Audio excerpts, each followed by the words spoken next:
Hello, hello, hello, and welcome to the My Empty Hands podcast. I am Reggie Darden, and I am excited, overjoyed to have a great guest on with me today, Mr. Cliff Kitchen.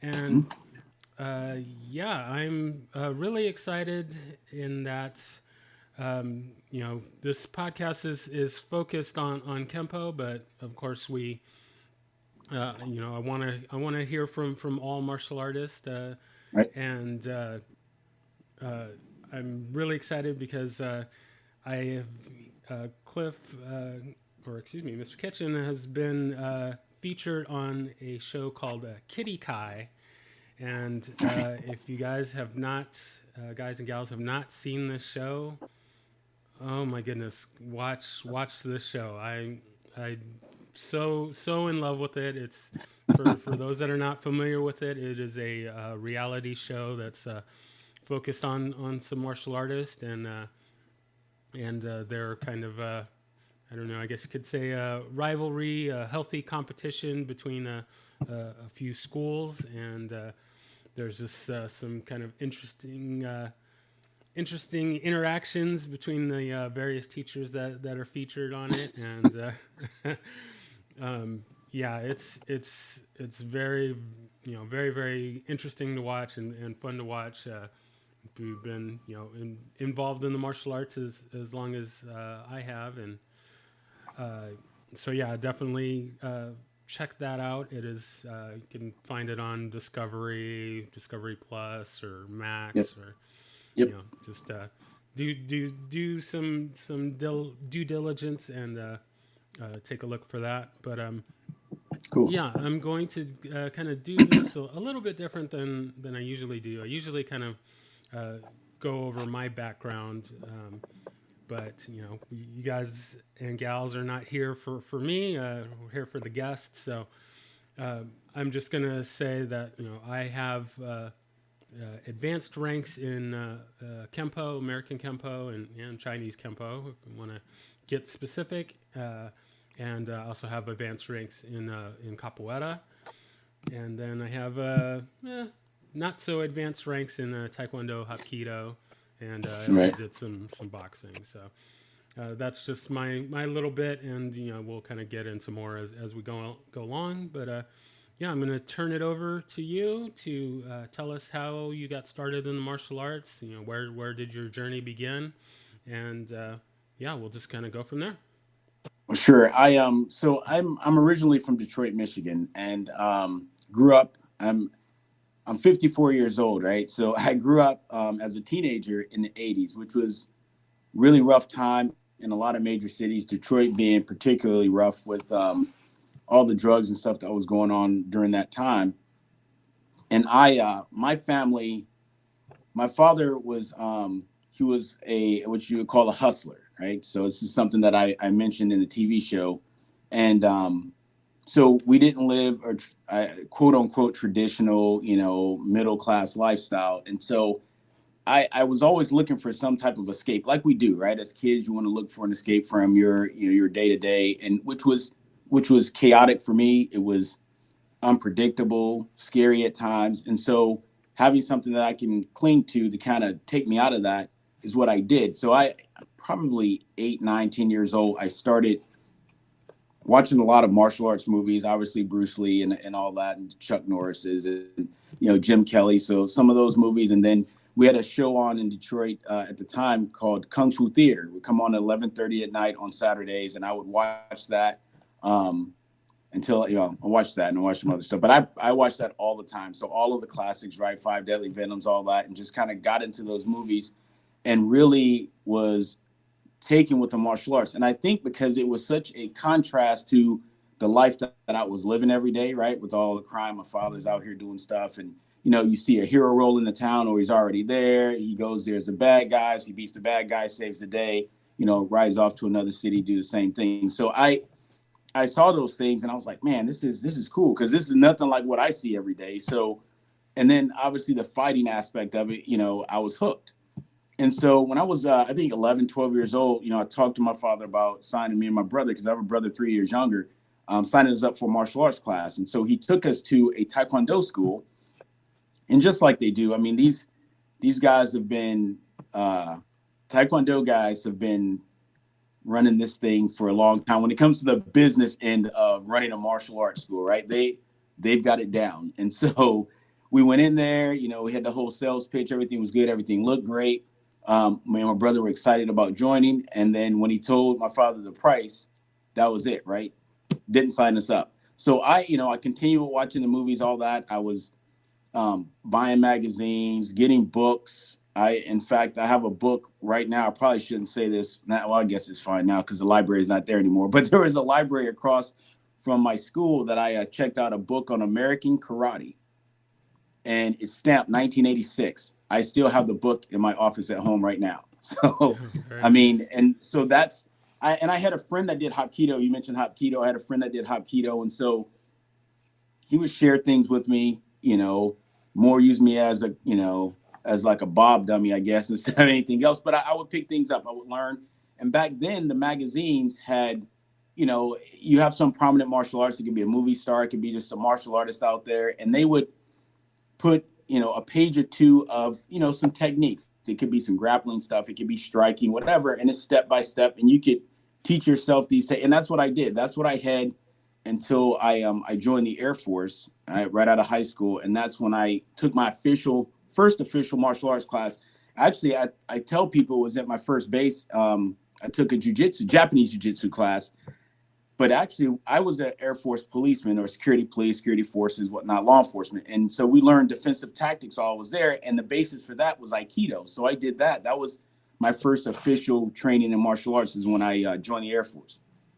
Okay, very nice, very nice. Well, we're somewhat similar there. Oh, sorry, got the dogs. I was hoping they were going to be Uh, quiet, but sorry, listeners. But yeah, you might hear my dogs. So, yeah, I was in the army, and that was a little break in my training.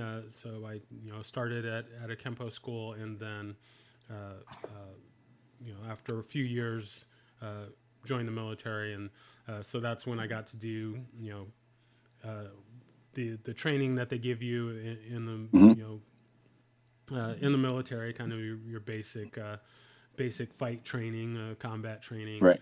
and then while I was in, I that's when I got to do some taekwondo and some hapkido and the boxing. So uh, yeah, that's I I can relate to that Right. that part of the training. Yeah, it was as I started. So I got to California. It was my first assignment. I was there for about 18 months, and I did Japanese jiu-jitsu for the time I was there. Don't remember the name of the instructor or even if I'd gotten promoted at all, but I was just excited to be, taking a real martial art, right, from an instructor. In fact, I was so caught up in it. Bruce Lee was in school went to college to be in philosophy is what he majored in, right? So I studied when I started out majoring in philosophy. The whole thing, just I wanted to be a martial artist that way. And so I left that base and went to Turkey, and I was there doing Desert Shield, Desert Storm, Provide Comfort, and you had several of the well, Turkey for whatever reason, and I guess it's that way. Taekwondo is big everywhere, so Taekwondo was big there. I trained with some of those guys while I was there, but I was only there for 15 months, and then I ended up in Columbus, Mississippi. In fact, I got my assignment, and it said you're going to Columbus Air Force Base, and I was like, "Wow, I'll be in Ohio. I'll be close to home. Be able to go visit." Nah, Columbus Air Force Base, Mississippi, small town. But I got there, and I'm coming from overseas. I don't have a car, so I go down to the local dealership. Salesman's trying to sell me a car like they do. Take his card, stick it in my pocket. Didn't even look at it. And I get home, and I pull his card out, and I take a look, and it said Oliver Miller, fourth degree black belt, uh, karate international council kickboxing, North American super middleweight champ, Gulf States Golden Gloves champ. I jumped back in the car that I had, right, borrowed, and drove back down there, talked to him, and it was a Tuesday, and they were having class that night, and I started that night with them. So I was in Columbus from January of '96 until May or '90. I'm sorry, January of '92 until May of '96, and I was all in for that first year and a half ish. I trained every day. He had class on Tuesday and Thursday, and then he trained at another city close by on Monday, Wednesday, and Friday. I would do that. And then I started competing. I was new. I was a yellow belt or orange belt. And he asked me if I wanted to start kickboxing. And I'm like, yeah, right. I want to do it all. So I started kickboxing as an amateur. So on Saturdays, we'd either be most Saturdays either at a kickboxing match or at a point karate match, open tournaments and stuff. So I competed a lot and earned my black belt in Taekwondo from him and the other instructors probably about just under 2 years. But again, I tell people, the whole thing about promotions and belts, it really differs depending on who you're training with, your age, how much you're training, and the belts themselves. Because there was a guy there that was training when I started as a white belt there. He was an orange belt. When I got the black belt, he was still an orange belt. I went to second degree. He was still an orange belt. And I tell people, you can't look at that belt. No matter how many stripes are on the belt, none of that stuff. Now, it should give you an indication of where that person's skill level is, but not necessarily. So, I trained there. There was one of the guys, black belts there, who was also a police officer. So he was in the Army just like you were, in military police like I was, right? So we kind of hit it off, and he had a third degree in judo. So I started training in judo with him, competing in judo, went to the Mississippi State Games, won a gold in my weight division, and then a silver in the open weight division in judo. Did that, and then we had and now man, it's 4.5 years I'm at this base, but there was an instructor pilot because it was a undergraduate pilot training base that came there, and he was a 6th degree black belt in Aikido. And so I'm like, okay, this is like similar to the stuff I learned when I was going through training. So let me start training with him. And he's on base.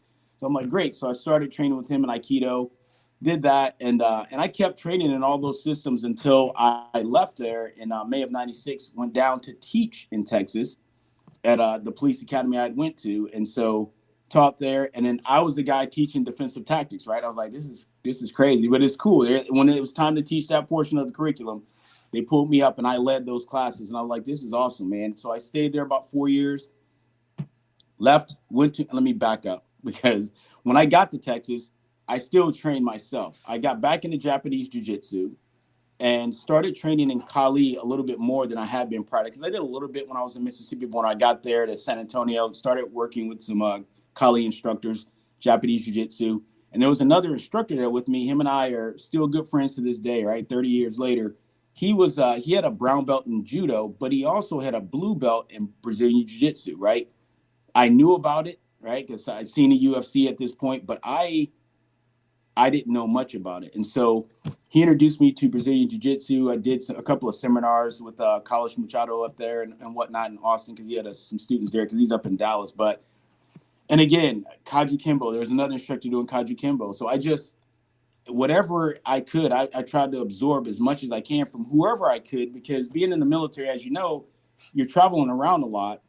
And so it was hard because I continued to get promoted. When I was in San Antonio, I got promoted to 3rd degree. And so I was lucky because I was still affiliated with my instructor and the instructors back in Mississippi. And that's how I got promoted. But as you move along, you're not training with those people every day. And so it got a little bit harder. But I left Texas, went to Virginia, and I was a recruiter. So I went to a high school, and there was a Marine Corps sergeant major there. And after I got done speaking to the students, he says, "What kind of martial arts do you do?" And I'm like, "I didn't say anything about martial arts. What are you talking about?" But he was a martial artist himself, right? And he was like, "I can just kind of tell the way you move and this kind of thing." And I'm like, "Okay." And he said, and then we talked, and he said, "Well, why don't you come? My buddy's got a school around the corner. He's teaching American karate, and he was a kickboxer as well." So this is in December 99, January 2000. So I go into the school, meet this guy, and I was just talking to him yesterday. We've been friends ever since too. This guy, him and I have, our martial arts background is very similar in how we came up training and whatnot, and we both were kickboxers and all that. So because when I was in Mississippi, I went from amateur to pro. I won a couple of amateur titles, went to pro, and then I didn't fight while I was in full contact while I was in Texas. But when I got to Virginia, 2001, he's like, "You want to fight?" And I'm like, "Yeah, man, I want to get back into it. I'm still young, I'm 30 years old." I'm like, "Yeah, let me get back into this." And so we get set up for a fight. I was super middleweight, right? 167 pounds, 68 pounds, whatever it was. Go to the match. And like it happens sometimes, the title fight fell through. One of the guys missed weight, couldn't fight. And I was the only other guy on the card that had a little bit more, I had more experience than the guy I was going to compete against. And they said, would you want to move up and fight for this title? And I'm like, man, I would train for a 3-round fight. This is a 5-round kickboxing match. I don't know. Right. And I'm like, forget it. I was that way. I'll do it, man, whatever. Because I was like, if I lose, I train for a 3-round fight. I have a reason for losing. I wasn't prepared for this, but I was always, game, man, to fight and and train with whoever and learn as much as I could. So I fought that guy and I beat him. I won the super middleweight. It's was the International Fighters Association, super middleweight title. I'm like, wow, that was crazy out of nowhere.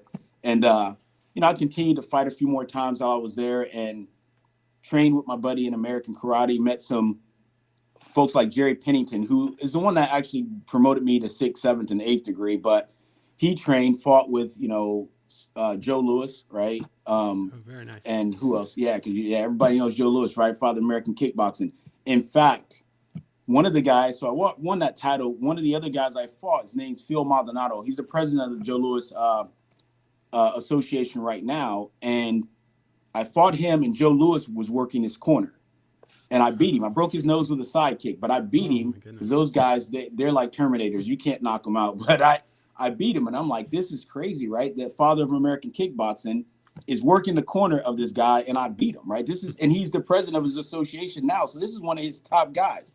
It's like, for me, it's surreal, right? I'm coming from Detroit. My father was a heroin addict. I'm sitting up there. We, sleeping next to a kerosene heater sometimes in the winter because our heat would get turned off. Well, we were evicted out of our house and we're staying with friends and all this kind of stuff. And here I am across the ring from, the guy that started full contact fighting, the guy that Bruce Lee wanted in Return of the Dragon and said no because he was the world heavyweight kickboxing champion and he wasn't going to lose to anybody on camera, right? And train with Bruce after that. I'm across from this guy. And so it was an awesome experience. Fought a few more times. And my last fight before I left Virginia was in 2003. And it's Joe Louis again, right? And one of his guys. And I'm like, gosh, man. And this time I was recruited in the Air Force. I was a little off. I'm a little heavier. I'm like 180 pounds, right? So I ended up fighting for light heavyweight title, won it in his organization. And man, 5-round fight. I trained for it. This guy comes across the ring and I'm 5'8". He's about 6 foot. And he hits me with a right hand I never saw coming, right? I get hit so hard. I don't remember anything to this day. And so I don't know. I was told later that when I got hit, I reacted with a right hand left hook and kind of tied him up. And that kind of got me through the rest of that round.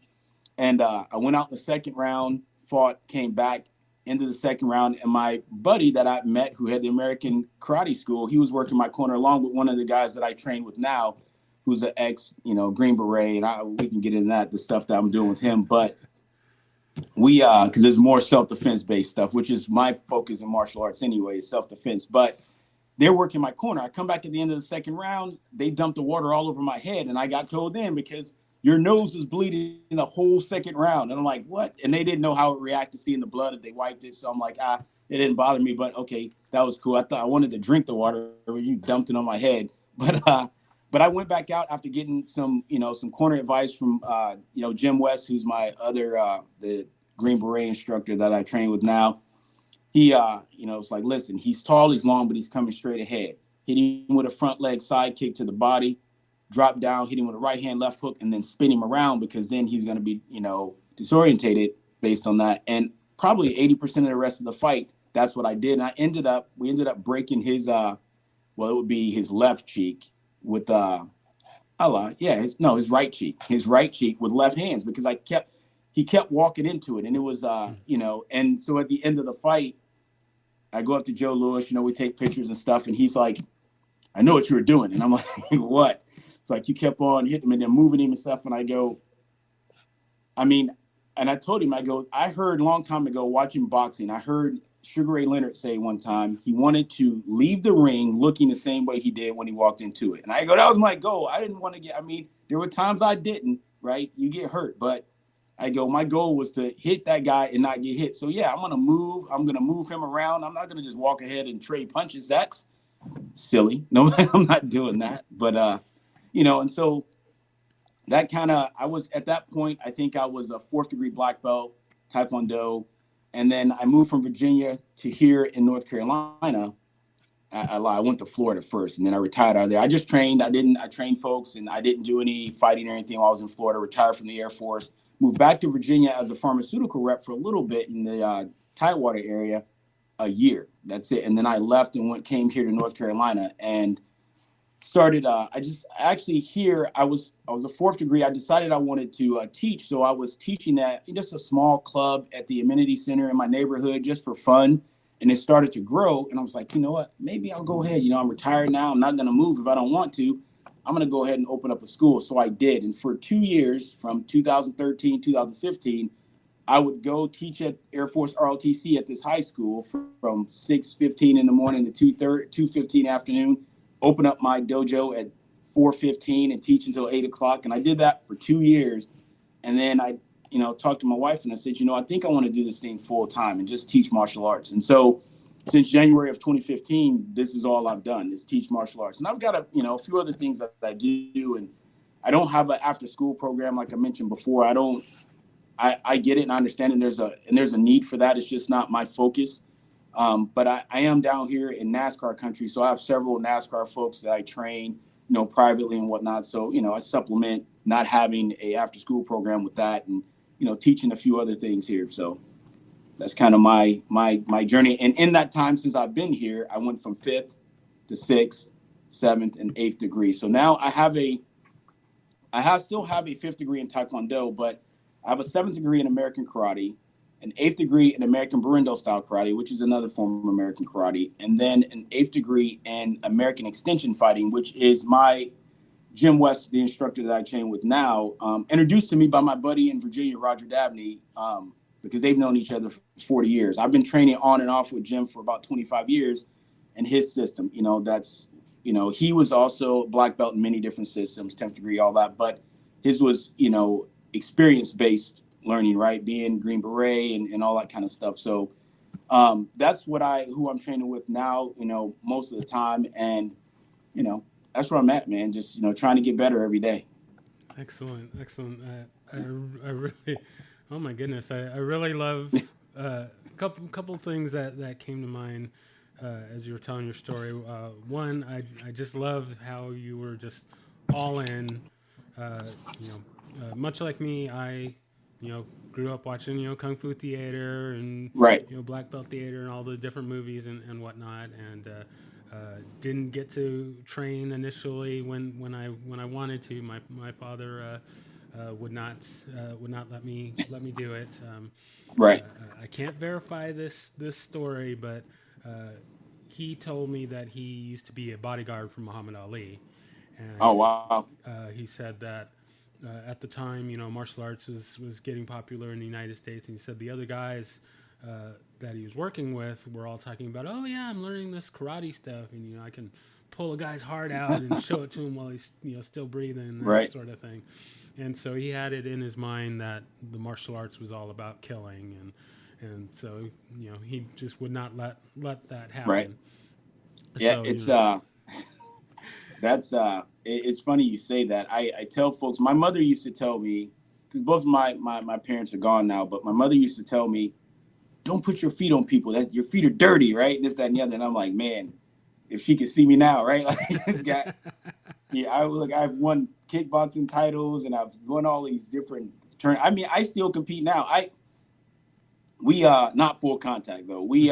I've taken since 2019. I've taken my students here to the North Carolina State Games. In 2019, we went to the State Games of America, and I had a couple of students, win some medals there. But in 2021, I took them to the State Games over in the capital of Raleigh, and they competed and everything, and they're ranked in the state, right? And my goal is to help these kids not just learn how to fight, which is a focus of mine, but to become better people, right? That's what we do, and be well-rounded. And a lot of them are going to want to go to college and things like that. And I'm like, listen, having the fact that you're a state karate champion on your resume or your application for something is pretty good, right? Not only did you become a black belt, which is hard to do when people see you're dedicated to something, but you're able to take that and compete and do well. So So I took them and I would look at every time because, people are people and they make mistakes. So I would go through and look at the roster after and see where everybody was placed in the right spot and they were, right medals and all that.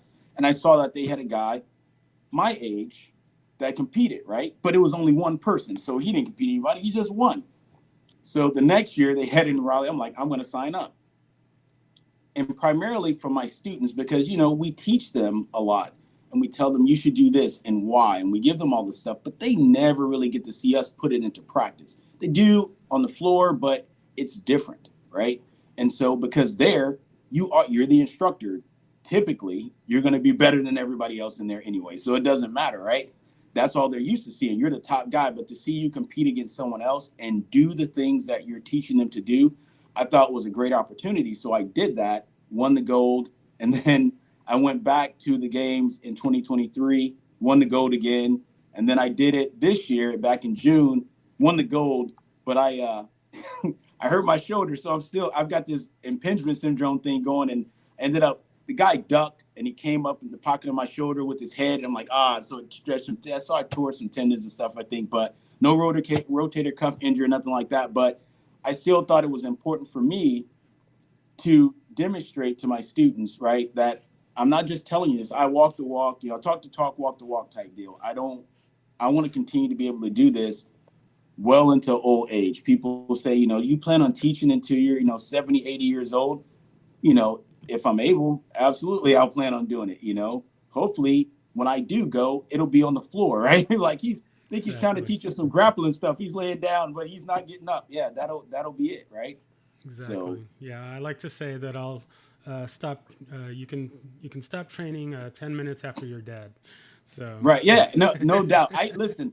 I told my oldest daughter. She said, I'm sure you're gonna want to have a military funeral. You retired from the Air Force and all like this. I'm like, yeah, that would be cool. But whatever you do, make sure I have a gi on, and throw some scrimmage sticks or something, some nunchucks or something there with me, just in case I need it where I'm going. So it's right. It is, man. It's a you talk about Kempo karate, which I have I wish I had an opportunity to train more, and I trained a little bit with Kempo, but I wish I had an opportunity to train more just because I try to teach my even students. They're 5, 6 years old. I'm teaching them, about how to generate power and whatnot, right? And so, the science of it, I guess that's it. And so, Kempo karate is very science based, and I love that. And I knew about Ed Parker and all that from back in the day, all the reading I did. I have several of his books as well. But when I saw Jeff Speakman in The Perfect Weapon, oh my goodness, man, I was like, look at this dude move, man, it's crazy, right? So I was, and then he fought some Taekwondo guys, and I'm like, this is how you could beat some Taekwondo guys, which is what I started out doing, right? I was even when I was down in Texas, I was even on the Air Force Taekwondo team. I did that. I mean, whatever I could do, I was, if it was martial arts based and I could get involved, I was trying all the time to learn and get better myself as a martial artist and as an individual, and, be able to share that with my students and my kids. And my kids are the reason I did that TV show, because I didn't growing up, like I said, rough upbringing. I mean, everybody wants to have a sob story or whatever the case. And I say that in jest, but it was rough growing up, and that's fine. But I'd like to be able to share with my kids and show them pictures or video of experiences that I had growing up. Like my wife has, VHS tapes of their Thanksgiving and Christmas, and, she can share with the kids and see her as a kid and interacting with her family and stuff. And I don't have any of that. So when this opportunity came about to do the TV show, I'm like, I really don't necessarily want to do a reality show where they're going to be trying to make us look goofy, right? I don't want to do that. But at the same time, man, if I do it and it's done right, what a great thing for my kids. They did it with me, and then for them to be able to share that with their kids. And then my oldest daughter is 28. She's got 2 kids. My son, he's got kids. And I'm like, they could show their grandkids, like, hey, you're a great grandfather, right? Look what he did back in the day and the type of guy he was and how he interacted with these people. And you can read comments about what people thought of him and his philosophy and how he taught and all that. And I just, I was like, man, it's worth it, taking the risk, doing it for that. And so that was my purpose, not necessarily to try to get my 15 minutes of fame and all that. I don't honestly. I tell people, I go, what did I say to? I go, like, everybody knows LeBron James, and they're like, yeah, yeah. I'm like, and he's rich, right? They're like, oh yeah, yeah. Who owns the team that he plays for? And no, when people can't answer the, I go, you can look it up, but off the top of your head, you wouldn't know. And if you walked in here right now, you wouldn't know who he is. That's who you want to be for two reasons. One, you have some, anonymity. You don't have, people coming up to you all the time, but also he pays LeBron's salary and everybody else's.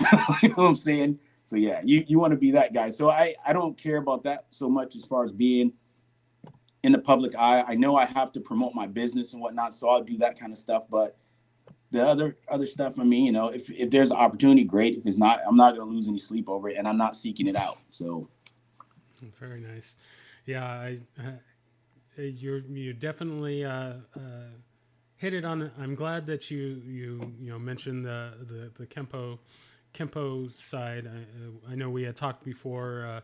That right, you teach some of the kind of Kempo techniques and yep, whatnot, and you had some Kaji Kempo experience. mm-hmm. Um, and I was gonna bring that up, but then you already got to it, so you're definitely Yeah. channeling those black belt powers there. Listen, To and listen, so I've these kids, because I've have a what I do. There's several other Kempo self defense techniques that I teach, but five sword, they I'm like, man, that's one of the more intricate ones. Even though it's basic, it's got a lot of moves to it, and they're like, but they love it. Like I'm trying to teach them delayed sword, and they're having trouble with that. But five sword, they got it down. I'm like, it's crazy, man. But it's that one, the sleeper, glancing salute. There's several of them that I teach that I like. They fit what I do, as far as And Kempo is a system, that's self defense based too, which is why I guess I gravitated to it, because that again, even fighting, kickboxing, point fighting, whatever I did, it was always the goal of practicing and training what I was doing on the floor. And if it can work in a controlled environment, chances are I can make it work in real life. And so that's why I would do it. So it's yeah. very nice. No, once again, I'm glad that you mentioned the actual techniques. When you when we were talking before, and I Right. was like, oh yeah, I teach some kind of Kempo techniques. Yep. Full Yep. disclosure, I was kind of thinking like, do you really know? Do you really know? But No, listen, it happens, but this is what I'm saying. I and it goes into one of those things, man. Like you talk about, everybody talks about Bruce Lee was way ahead of his time, right? Way ahead of his time. People have different ideas about, was he a real fighter or not, this, that, and the other. I don't really care. The thing is his philosophy is the thing of taking different things, different techniques and principles from different martial arts that work for you as an individual, and then, creating your own style, right? And that's what I do with my students. In fact, with my students, when they get ready to go to black belt, and I don't care what age they are, you have to create some combinations and self-defense of your own that aren't the stuff that I taught you. We've got, I think what is there, nine belts in our system. There's probably 3, 4, 5 self-defense techniques for each. And so you've got that. And then now you've got to create your own. But the thing is, just like with Kempo, it flows, right? You hit a person, you have to think about what is that strike going to do to that body. So now we get into the science of it, right? And, kinesiology and how our bodies move. And so it can get deep, but I try to start teaching that on a elementary level for the younger kids. And as they get older, try to explain it a little bit, in more detail.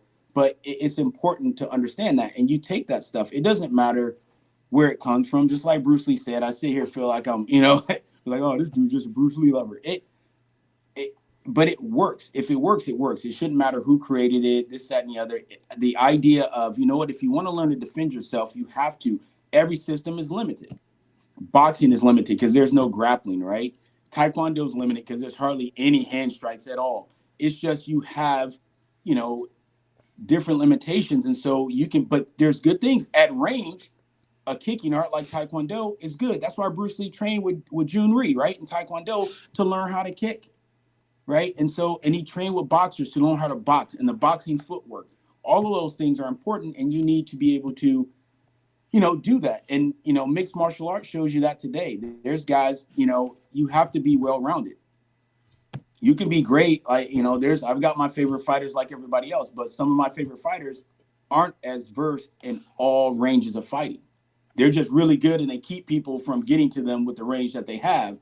But once someone can keep up with them they're going to be hurt. And that was the evolution of mixed martial arts anyway. You saw that as we go along, and now you have to be well-rounded. And my thing is that's well-rounded for competition. I want my students to be well-rounded for the street. And it's a difference. And people are like, oh, you teach mixed martial arts. I'm like, sort of. I'm like, don't, because I don't want to, make people believe that I teach, MMA as a sport, because I don't. I teach different things. I'm not a black belt in Brazilian Jiu-Jitsu, but I do know some wrestling. I know how to sprawl. I know how to get people in different positions on the ground. But my goal is not to get you into a submission on the ground. We're fighting outside. I need to get up. So my thumb in your eye works best if I can get to it, right? And so that's the kind of stuff that I'm teaching. If you're down there, you need to know how to fall. You need to know how to move. You need to know how to get yourself free. Don't get trapped, that kind of stuff. So I do teach those things, but I'm not going to teach anyone to be able to compete in a jiu-jitsu tournament. That's not going to work. You know what I mean? Mm-hmm. However, I did in my, if I can toot my own horn just a little bit, I have a student. So listen, I don't like kata. I learned more traditional Taekwondo, right? Horse stance, throw your techniques from that, down blocks, throw your kicks, and from there. I teach everything now from a boxing stance because to me that's better for self-defense.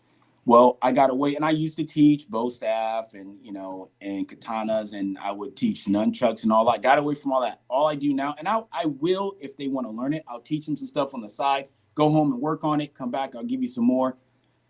But I do use the Kali a lot, and I use the sticks, and then teach them how to do it empty-handed. The adults with the weapon in the hand, that kind of stuff. But I have one girl, she wanted to learn the Kali. She wanted to put it into a kata. So I took some of the katas that we do now and added it to it. And we went to the state games in 2022. And she's going to compete in Kali or in weapons kata. So they have weapons kata. And I'm like, okay, she's going to do it. Now, we go to most of these open tournaments. You don't see very many Kempo people competing. So I'm like, whatever. These karate people don't know Kali, so they're going to look at it. As long as she looks good, she'll be fine. Well, they had this Filipino grandmaster at the state games this year, and she's going to judge my student doing some sticks. I'm like, holy mackerel. I'm like, oh, man. I'm not a black belt in Kali, so I'm like, she goes, and the black belt meeting, if they make a mistake and you're black belts, and she was, one of the judges will take 1 full point off. So she competed. She went to throw a kick, stationary kick, and she kind of lost her balance. She caught herself, but she lost it. So one of the judges did, not the Filipino grandmaster. She got full points, 9.99 from her. And they came up to her later and was talking to her and asking her where she learned it. And I'm like, my thing is not so much the Kali, the weapon I take, and then I'm like, okay, how would I use this? If I was doing the kata, because katas, you're not going to do a kata in a real fight either, right? So, but how would I use this? What type of technique would I use in this kata if I had these Kali sticks? And that's what I did. And understanding, and a lot of that does come from, the type of martial arts like Kempo, and I understanding that it's science, right? It's how does the body move? What type of things happens when you kick a person here? And then it would lead you to your next technique, right? And so I take that philosophy and I apply it to other things. And that's kind of how I teach my students to think, because I apply it the way it works for me. And I can kind of help you figure out how it applies for you. I've been doing it long enough, but I'm going to teach you a lot because I got to promote you in something, right? So I'll teach you my stuff, but I want you to take that not as this is it, this is what I have to do. If I don't do this, I mess it up, because I've had that happen where students will go to do something with a technique and they throw something different. And they're like, oh, I messed up. I'm like, no, you didn't mess up. I go, that's different. And that was natural. You felt that. And that's what you would do in a real fight. So I don't want you to think ever that if I teach you something and you don't do it correctly, that it's wrong. I want you to do it the way I taught you for the test. Because again, I got to teach something. I want to have some kind of system that I'm teaching, not just let people do whatever they want. But that's why I also give them the opportunity to create their own techniques so that they can showcase that they understand that they have to be able to do things that work for them. And I go, by the time you get to black belt, here with me, you're not going to look, everybody may start out looking similar because you don't know anything different but what I'm teaching you. But as we go along and you learn that you have to pick the things that work best for you, you're all going to fight different. You're going to move when we do self-defense differently. It's just, and that's okay. And it should be that way. And I've had students come from other schools and it wasn't that way. And I find that when we talk about teaching, when you, people teach a lot of times the way they were taught, right? Because that's all they know. And I think sometimes as instructors, we can become lazy because, again, I may have forgotten more than I'm going to teach them. So do I need to really hone my skills any more than I'm doing? Absolutely, you do. But a lot of them don't think of it that way. They don't look at it that way. I was just with, like I said, one of my instructors, Jim West. I was just out in Wyoming the earlier part of the month, because he was giving a speech there, but also doing seminars and whatnot. And so I went out to help with the seminars because, again, that gives me an opportunity to train and, get back into it myself so that I can come back. And I came back with stuff that I had forgotten that I'd learned a long time ago. Oh, yeah, right. Let me show this to my students. And I think that's important for us as instructors to also always be a student, right? You can't, I tell folks, you can't learn everything there is to learn in martial arts in 5 lifetimes. So and I used to put something on the whiteboard where I put down, you're a basketball player, you're a football player, baseball player, you're a martial arts student because you are. And it is different. I try to explain that to some parents that this isn't just an activity like your kid playing soccer. That's important. Team sports, I'm not discounting that, but martial arts is different. It's a way of life. It's a way that it's not just about the fighting aspect. If you learn and do all the other things, you're not going to have to fight. I mean, right? The art of fighting without fighting, right? And and what, why do you learn to fight? So I don't have to fight, right? Daniel San, right on the boat. But it's true. It's cliche. It's stuff they say in a movie, but it's the truth. If you walk around confident without your head down, you respect people and they respect you, chances are you're not going to get into too many fights. I mean, that's just what it is. But if you're quiet, you act scared all the time, you get picked on. That's the nature of things, right? So I focus on those things and teaching those things to the kids more than I do the fighting. And I tell the parents, I'm going to teach your kid what respect is and what integrity is. And I'm going to teach them how to do a good sidekick too. Don't get me wrong, in case they need it. But I think those things are more important for kids, as they develop. So, because a lot of times people fight because they're scared, and not, if I'm confident, I don't really need to fight. I can avoid this. I can walk away. No big deal. But when they're scared, they fight. And it's a shame. I think I wish more people would see martial arts for what it truly is. But again, I think that some of us instructors, listen, I do this full time, but I am nowhere near on the level of income as some of these other guys out here that I follow and I watch. These guys are killing it from a business perspective. But I think what they've done in doing that is that they've put us on the same level as other activities, and that's why parents see it that way. They don't see martial arts as a. You'll have folks say that we're character development, or what do they say? Child development, program, but we use martial arts. And I think a lot of them do that because they don't teach good martial arts for one. So they do that. But martial arts always did that. So why not be a good martial arts instructor and then explain how these kids are going to learn these different life skills? We're life skills educators. Some of y'all don't even have, you got a high school diploma barely. So don't, and I'm not beating those guys up because listen, they're making the money, man. I can't compete there, but I just have a certain way I want to teach martial arts and the things that I want to impart. It's not allowing me to do that and to be on that level financially, but that's okay because the kids that I'm affecting, and I tell folks, most martial arts schools, especially the larger ones, their student population is like a pyramid. They have a bunch of beginners. And as you go closer and closer to the top of ranks, there's fewer and fewer people. And I think a lot of that is because there's not a lot for them to continue to learn as they move up. And so they get, they get bored or whatever, and they want to move on to other things. I mean, you're going to have the ones that are going to transition, go to college or whatever, start playing football at school or whatever, but move. But generally, it's that way. And I go, my school is exactly the opposite. We are like an upside down pyramid. I don't have very many beginners because I don't do a lot of recruiting. But as you move up, I have more advanced students, kids that have been with me. I've got one. I just wrote her a letter of recommendation for the. She wants to join the Navy, right? She'll go to get a Navy ROTC scholarship to college. She's been training with me since she was 6. I got another kid. He was in here yesterday with his brother and sister. He's 15. His brother, he'll be 15 next month. His brother's 10. His sister's 8. He started when he was 4 years old. His mom wasn't even pregnant with the other 2.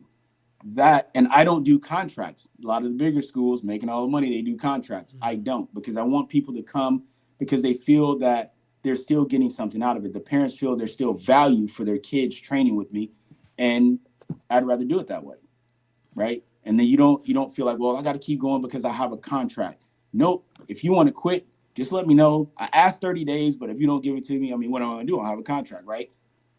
But I think that helps me because the kid that chooses to do something else, and that mom is talking to another mom saying, hey, I've been looking to put my kid in martial arts. Well, little Johnny over here, he was doing martial arts with Kinchen martial arts, and he had a great time. He just wanted to do something else. You should take your kid over there because they had a good experience as a parent as well. Yeah, yeah. It's all about the quality over the quantity, and Right. with today's kind of world, and attentions are strung around to a million different things. Uh, Correct. the quality product is going to be the thing that people choose. Right. It is. So yeah, definitely have to put that out there. Yeah, so I like that. I like your philosophy and outlook on how that on the teaching and how the having the students and developing those skills, helping them to develop those skills, because you know at least the way I see it, a lot of today's young people, they just don't get those, that grit and that confidence. And I don't know what's happening, but it's there's got to be a It's change. definitely, the culture has definitely changed. And I mean, I don't know how old you are, but Oh, I'm I think 46. 46. So you're not far from me. So yeah, so yeah, same generation. And it's just, I think that it has changed. I think part of it, the whole helicopter parent thing, I think that's an issue. And here's my thing, right? I tell folks, you can you can love your child too much. Oh And yeah, then people are like, what are definitely, you talking about? I can't love my child. definitely. You can, because what you do is you're trying to protect them from everything. And you can't. You need to be teaching them how to deal with those adversities instead of trying to protect them from all of them, right? Because you can't, there's certain things, obviously, we all are going to do that. But, if your kid, be an example, when I do a black belt test, it doesn't matter how old the kid is, adult, doesn't matter. I don't allow any parents in the test. Like a lot of guys they'll rent out a gym someplace and they'll make it a big production and all that. And that's great. But they aren't under a whole lot of adversity, really, right? And then they also have the fact that they can look back at their mom and they're like, go ahead, baby, you can do it, right? And you should encourage your child. But at some point in their life, they're going to have to deal with something difficult. And I want to know as a parent that they're going to be able to do that when I'm not there. Because I tell these parents, I go, I hope that you live to be 150 years old. But the reality is that you're not. And so you should want your child to, be able to survive without you. And I go, this is a great test. They're going to come in there and for, 3, 4, 5 hours, however long it takes, they're going to be put under a lot of pressure physically and mentally. Now, I already know they know the techniques because I've taught it to them, and I wouldn't let them test if they didn't. A lot of people, does anybody fail the test? No, because I'm not going to let you test unless I think you're ready.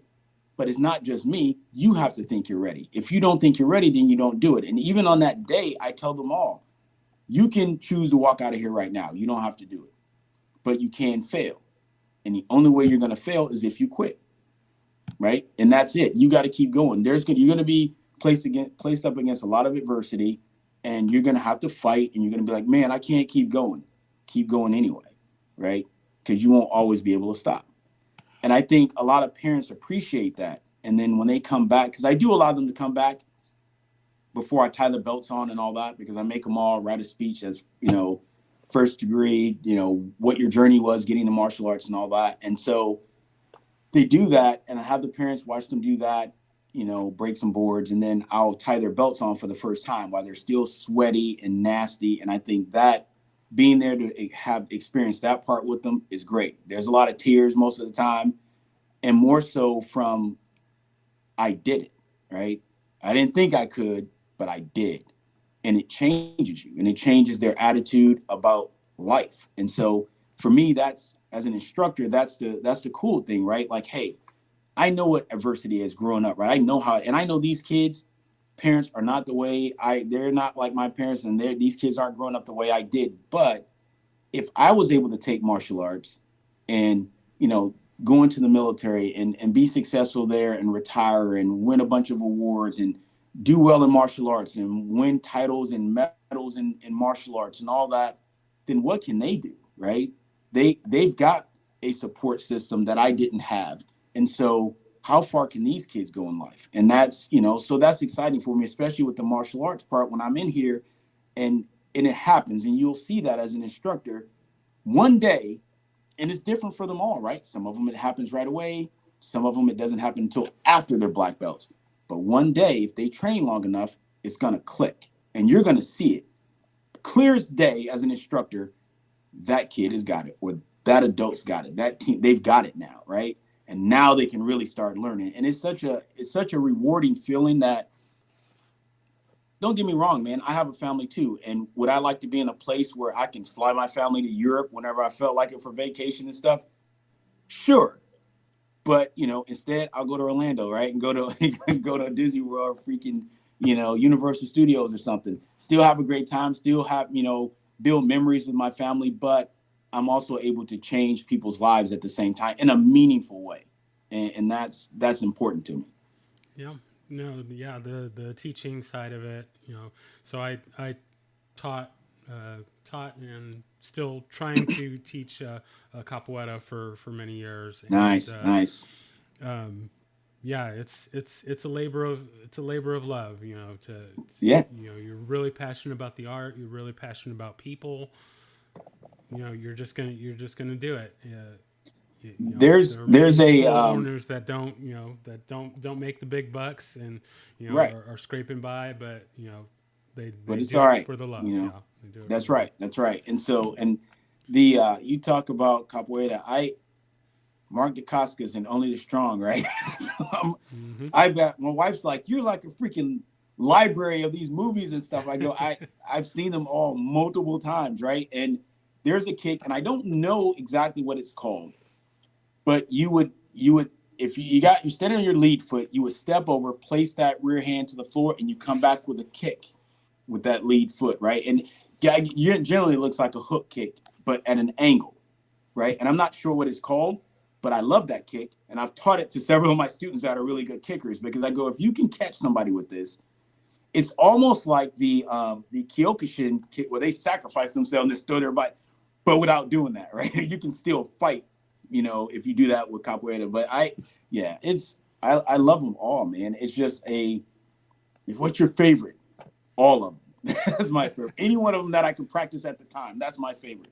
Oh my Right? gosh, you're like my spirit animal, in that mentioning Only the Strong and capoeira. Yeah.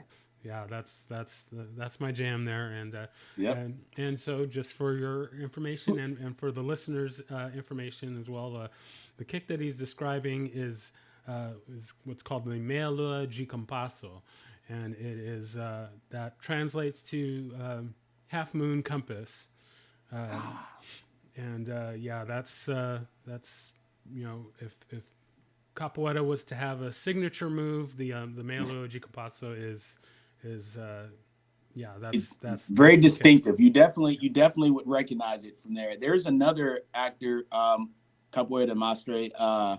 What's his what? Oh man, kind of a light skinned Brazilian guy, long hair. He was in the Latif movie with Tony Crowder is Jaa. probably who you're. Yes, yep, that's Yeah, it. Yes, yes, yep, yeah. He's really good. I've watched him in a lot of stuff, and I mean he's really good. nice, very Yep, nice. yep. Yeah, you're where. Yeah, we can we could go on and on and on and I on, know, and right? hopefully I can get you for a part two and a part three Yeah, that'd be because great. oh my goodness, there's so many things that we want to cover, and I know we don't have a time limit per se, but Right. Yep. yeah, I gotta wrangle this thing in, or we're gonna I'm with have you. a Yep. 10 hour podcast. But Absolutely. Yep. so I would go crazy if I don't we don't at least touch on Kiddie Kai. Um, Right. I mean, goodness, I there's so many parts, so many things about that I want to say. I don't want to spoil anything because I ever since I started watching it, I've told every martial artist I know, like, go watch this show. One, because I enjoy right. it. Two, because I just want to talk about it. Right. I've seen it. I've watched through it a bunch of times, and I can't get anybody to talk to me about it. So, Right. um, Well, I just I'll be very short with it, and I won't disclose anything either that'll spoil it for anybody. But I think that the concept of the show came about because the production company owner had kids in martial arts and also was a fan of, Cobra Kai. So, like all of us, right? And so, what would a real Cobra Kai type show look like, right? And so that was their concept. And when they came to me, I didn't. I got a phone call one day and actually an email and then said, "Hey, can I call you?" And then I was like, "Sure." So I talked to one of the production guys in New York, and they sent a producer out to see me about 2 or 3 weeks later, and we talked about it, and I agreed to do it based on the concept. I just told them that I get it's a docu series, right? But it's a reality show, and I go, I know how that can go. I I don't want to make a mockery of the martial arts because this is my life. I don't have a day job. You understand?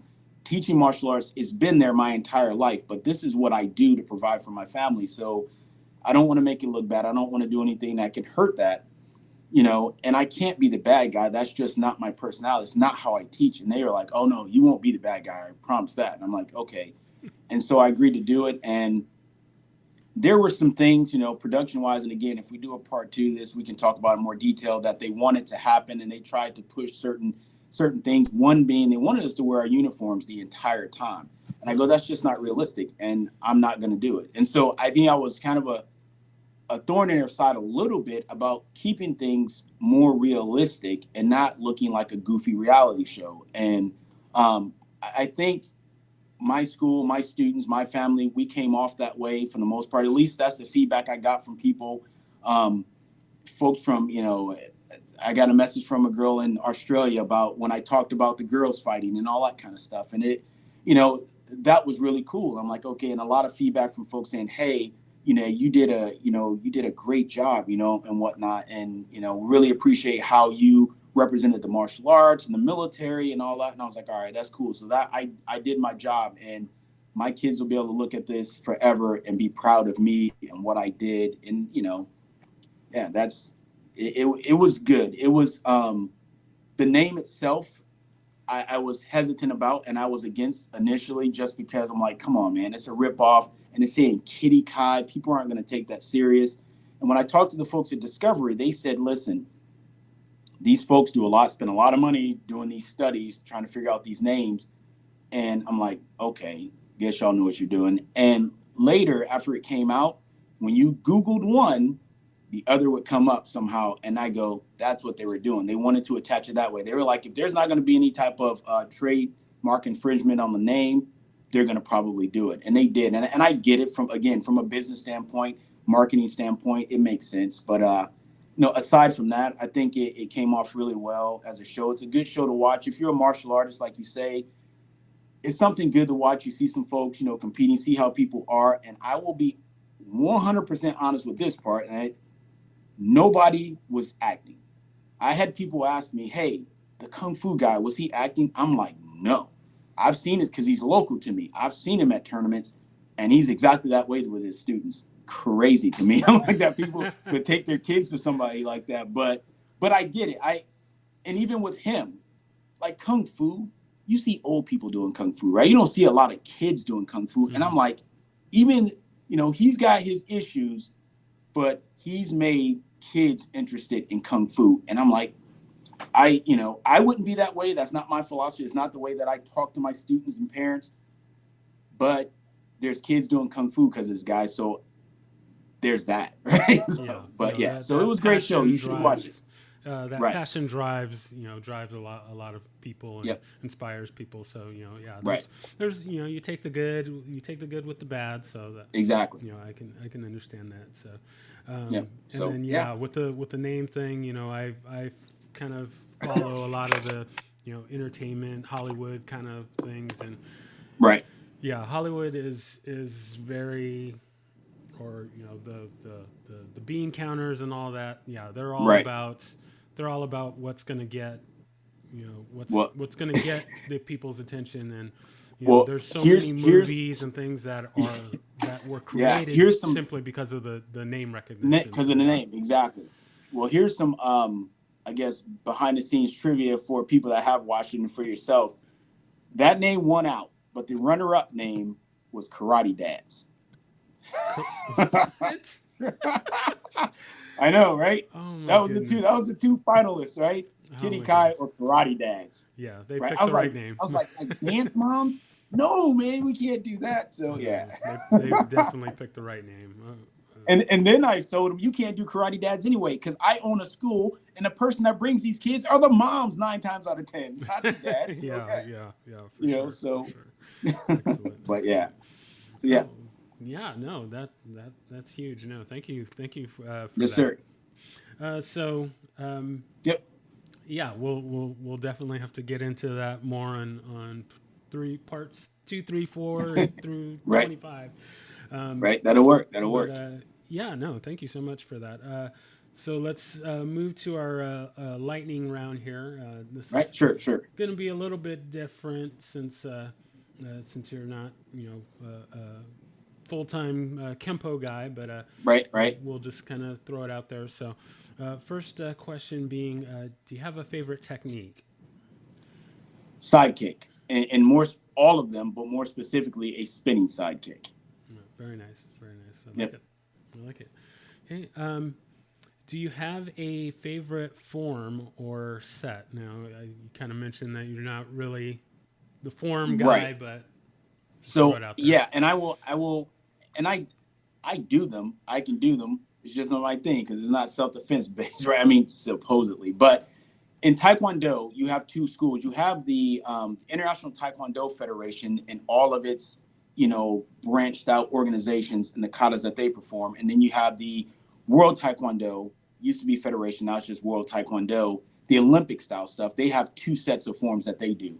Well, I do the first one, and it's the Chun-Ji forms. And my favorite one is called Chung Mu. It is the last form you learn before getting your black belt. So there's 9 of them total, and that's the 9th one before you get the black belt. And it's a very, very powerful kata. There's 24 in that system. It is the most powerful one of them all. And my instructor, who was the 4th degree, he did that kata, right, that a red belt learns before they get black belt, until he was a 4th degree and would win with it because it was such a powerful kata. And I did the same thing. I would compete with that kata, win every time. Yeah. Nice. So, Chung Mu. I like it. Yeah. Okay. And then the final question, if there is anyone that you could train with, living or dead, fictional or non-fictional, who would that be? Man, gosh. And I usually say, besides Ed Parker, But in your case, I'm gonna have to say besides Bruce Lee. Yeah. Right. And so, and that being the case, then it probably would be Ed Parker. I think Okay. because of the way I approach martial arts is from that same mindset as a Kempo stylist, right? Is the science of it, and I that because it makes sense to me, and so yeah, it will probably Ed Parker and learn as much as I could from him. Excellent. I like it. I like Yeah. it. All right. Well, yeah, no, I thank you so much for being on and Yes, telling me your sir. story. I'm uh, really overjoyed that I reached out to you first. So I'm gonna Right. Yeah. try and get all of the other Kiddie Kai folks on. Um, Right. but and you touched on this, and this was something that stood out to me. Is yeah, you definitely were. There goes the dogs again.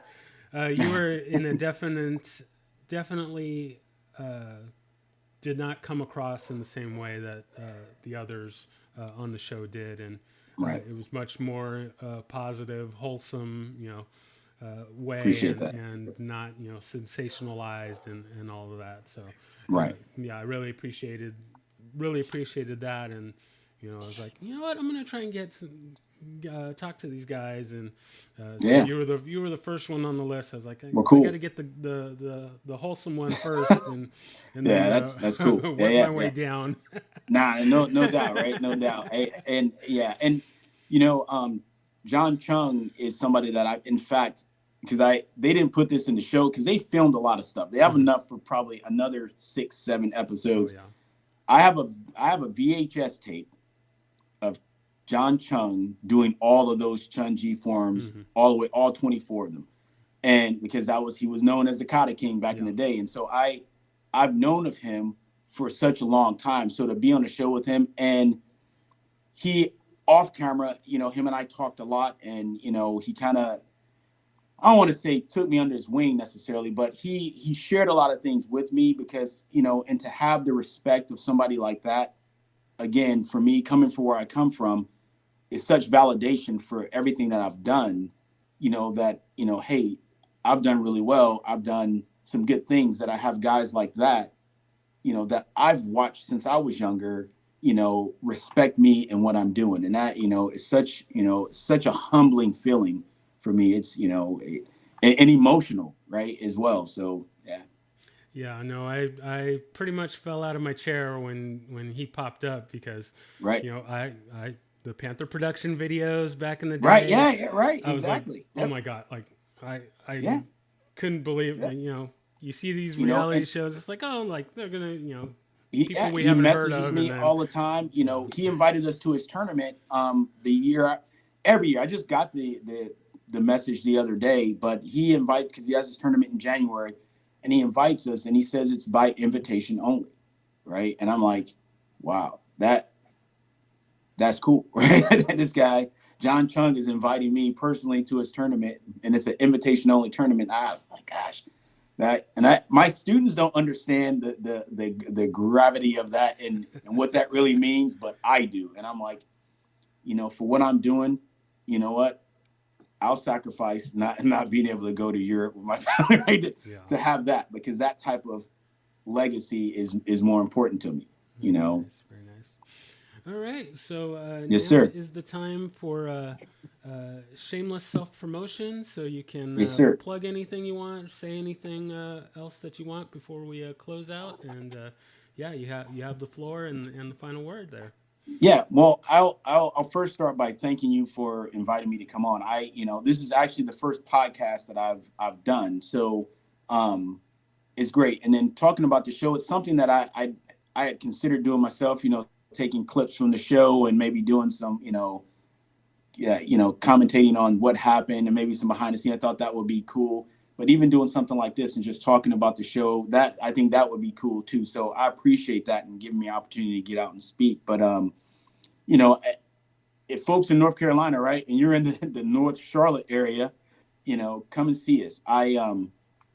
My focus again is on self-defense and teaching people how to fight and defend themselves. I don't proclaim to be the best out there, but I'm good, right? I can teach you some good things and hopefully make you better than me. That's the goal.